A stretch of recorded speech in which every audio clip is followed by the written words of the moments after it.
Morning guys. Nag-charge tayo guys. Dito ako sa lapit na sa charge. Lakad-lakad. So may ubo pa rin naman ako. Sana hindi ako anuhin doon. Sunod-sunod ang ubo. Mahirap 'yun, nakakahiya. Kaya ayaw ko magsimba pag naubo ako. Pero ngayon okay naman siya konti. So mag-charge tayo. Hindi ako naka-charge ng Sunday dahil nga sa ubo, tapos may sip-on.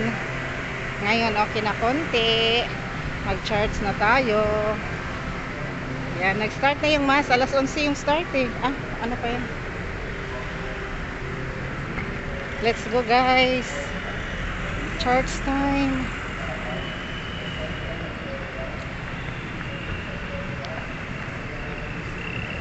Dami sasakyan dito. Left and right.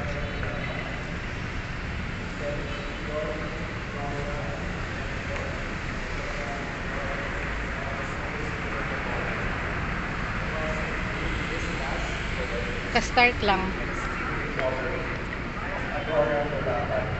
So, pasok tayo.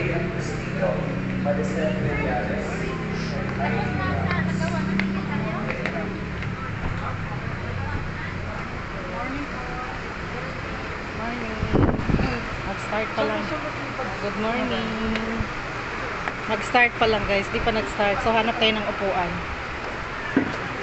Yun. Bilis. Dami pa upuan. Yun, sarap. Maganda doon pag nasa harapan. Harapan tayo.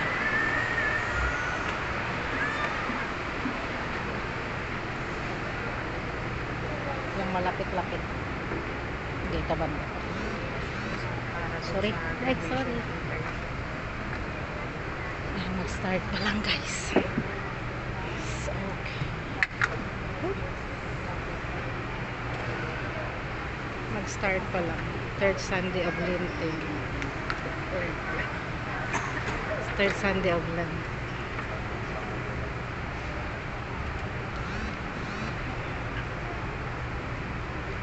So, paano natin ang video?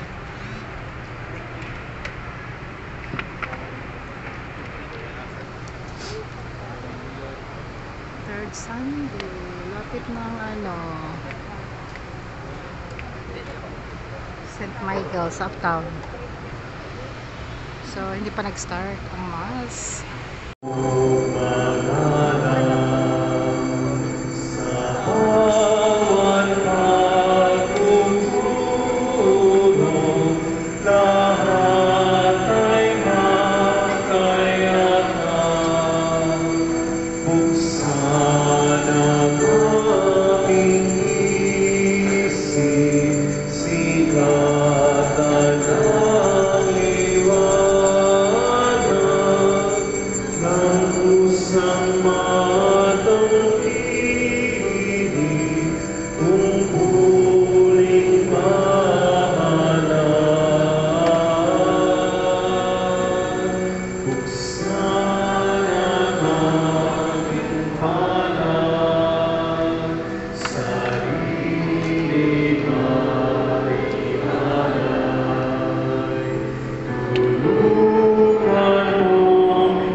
Let us begin our celebration in the name of the Father, the Son, and the Holy Spirit. Amen. The days of our Lord Son is holy ground. I am the God of your fathers, he continued, the God of Abraham, the God of Isaac, the God of Jacob. Moses hid his face, for he was afraid to look at God.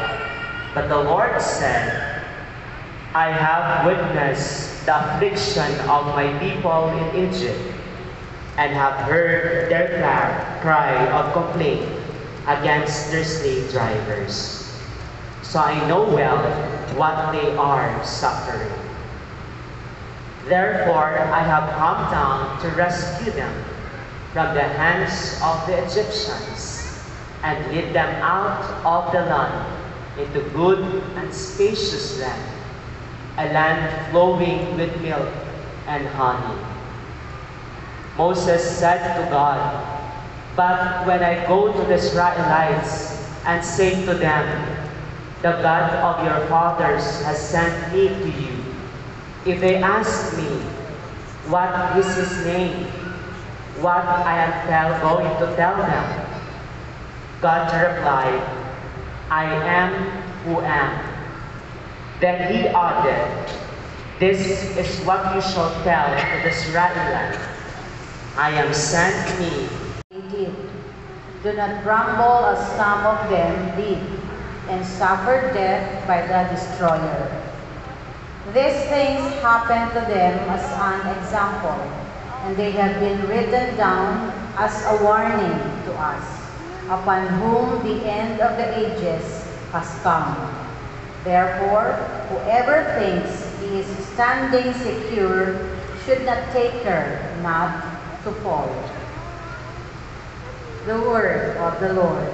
Thanks be to God. said to them in reply, Sir, leave it for this year also, and I shall cultivate the ground around it and fertilize it. It may bear fruit in the future. If not, you can cut it down. My dear friends, the gospel of the Lord. Praise to you, Lord. Of the honor of the victory is over.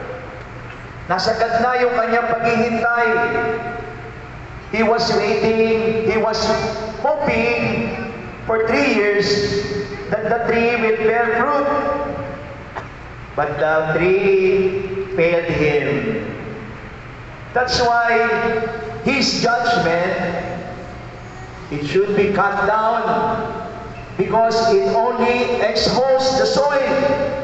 Pampasikip lamang sa upasan niya. Walang pakinabang yan. But the gardener begged for an extension of 1 year. And he said he will cultivate it and he will fertilize it. After that, if still does not bear fruit, he told the owner, you may cut it down. My dear brothers and sisters, the image here illustrates what's happening in each one of us. Because the plant here is no other than us. We are expected to bear fruit. Do we bear fruit? My dear brothers and sisters, when God gave us life, He planted in our hearts many good seeds. That's why we can say there are many possibilities in each child, in each one of us, because there are many good seeds God planted in our hearts. But it will remain seed if the soil remains dry. Right? So we need to water thus the soil so the seed will sprout. How can we water the seed of goodness planted by God in our hearts? Listening to the Word of God. We need to listen to the Word of God because it addresses the need for water. The seed God planted in our hearts. When we listen to the Word of God, it's like the name. We are watering it. The seed sprouts. The seed is being awakened. The seed is given life. We are able to identify our beautiful desire. That's the first thing. Why it's important.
April 13 at 6:30 a.m.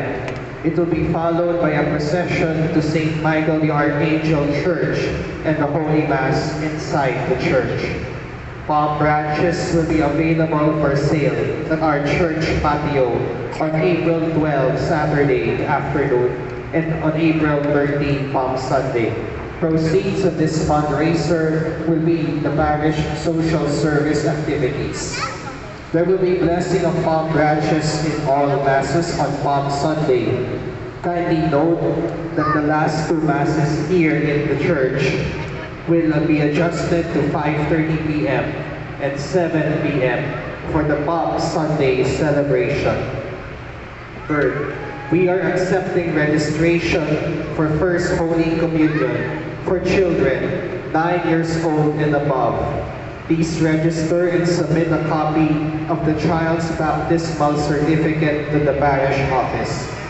The schedule of catechesis orientation and the date of First Holy Communion will be announced soon. Fourth, St. Michael the Archangel Youth Choir invites individuals and groups who have a passion for singing and a heart for worship to share their God-given talents and serve the Lord through music. Auditions are held for anyone who wishes to join. Dynamic and talented choral groups are also invited to serve in our parish. Those interested may scan the QR code flashed on the screen or give their contact and details to the commentator. Lastly, we remind once again everyone to please check your belongings before leaving.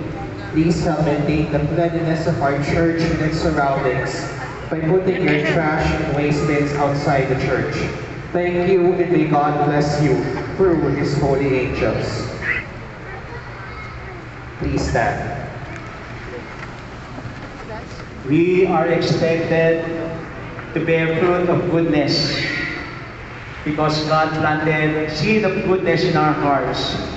We who read, listen, reflect, read the Word of God, we experience the sprouting, the growth, and bearing fruit of the goodness God planted in our hearts. The Lord be with you. And with your spirit. Bow down for the blessing. Direct, O Lord, we pray the hearts of your faithful, and in your kindness grant your servants this grace, that abiding in the love of you and their neighbor, they may fulfill Para sa sarili naman, tayo lahat ay may pananagutan sa isa't isa. Tayo lahat ay tinipon. Please tayo kay Papa. Kay Father.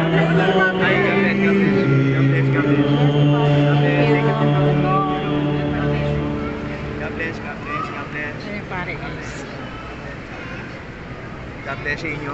God bless po sa inyo. Thank you, God Father. bless. God bless. Sorry. God bless sa inyo. So, nabilis lang tayo kay Father. That's it. Oh my gosh. So, let's go na guys. Done na. Tapos na yung mass. So, let's go. Ito yung market.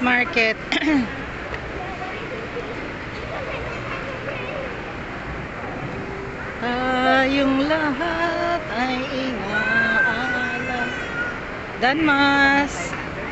Let's go sa market, kakain, tapos manood ng movie na yung movie ni Jai Asuncion. Manood tayo sa market tayo manood. Medyo nandun yung pagkain na mayaman, masarap na pagkain. So bye bye guys. Baka may nagustuhan akong rosary doon, bibili ako.